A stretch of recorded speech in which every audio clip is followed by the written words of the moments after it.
চেতনাকে শ্রদ্ধা জানিয়ে এবং আপনাদের এই সংগ্রামের সাথী ছিলেন যিনি ছন্দা সাহা, তিনি সংগ্রামের মাধ্যমেই তিনি মারা গেছেন, তাঁর স্মৃতির প্রতি শ্রদ্ধা জানিয়ে আজ আমি এখানে দু চার কথা বলতে এসেছি।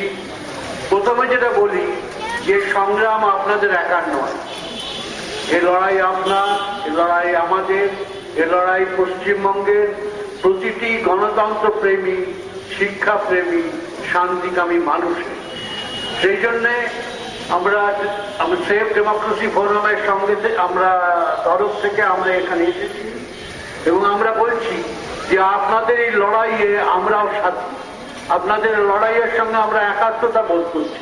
আপনাদের লড়াই এটা আমাদেরও লড়াই। আপনারা কিসের জন্য লড়ছেন? আপনারা তো কোনো অন্য কথা বলছেন না।